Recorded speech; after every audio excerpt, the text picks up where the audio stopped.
Reading of the day, February 3rd. A reading from the second book of Samuel.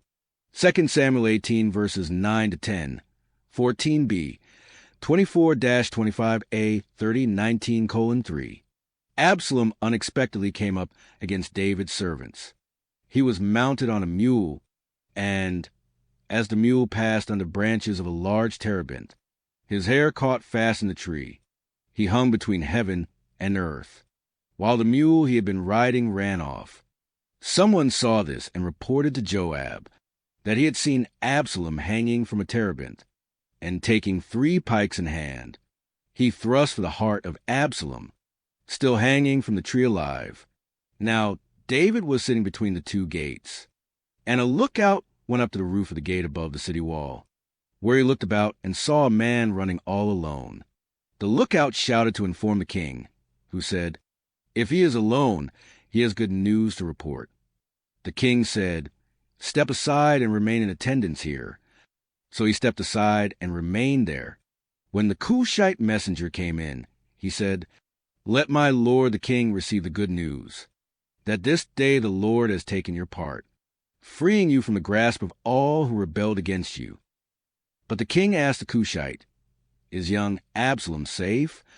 The Cushite replied, "May the enemies of my lord the king, and all who rebel against you with evil intent, be as that young man." The king was shaken, and went up to the room over the city gate to weep. He said as he wept, "My son Absalom, my son Absalom, if only I had died instead of you. Absalom, my son, my son."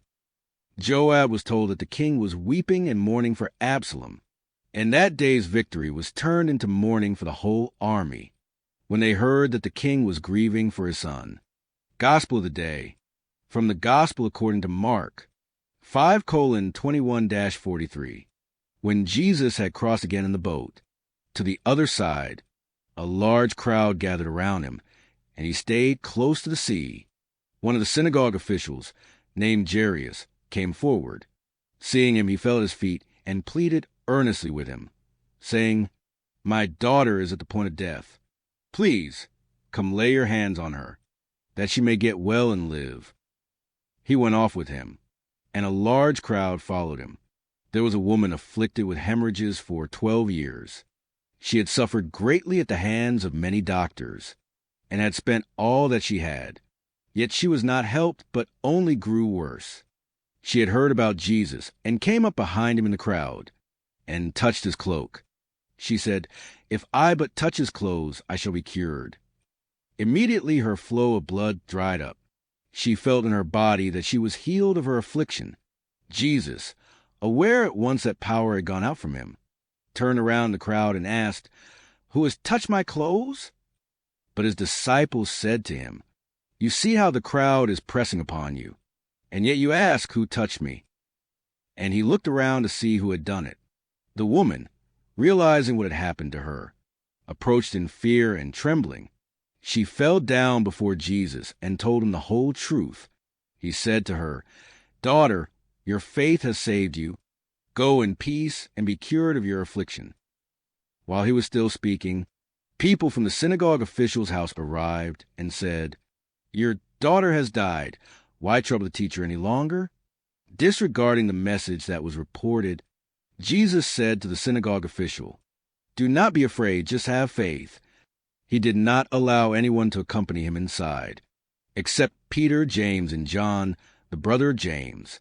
When they arrived at the house of the synagogue official, he caught sight of commotion, people weeping and wailing loudly. So he went in and said to them, "Why this commotion and weeping? The child is not dead, but asleep." And they ridiculed him. Then he put them all out. He took along the child's father and mother, and those who were with him, and entered the room where the child was. He took the child by the hand and said to her, "Talitha koum," which means, "Little girl, I say to you, arise." The girl, a child of 12, arose immediately and walked around. At that they were utterly astounded. He gave strict orders that no one should know this.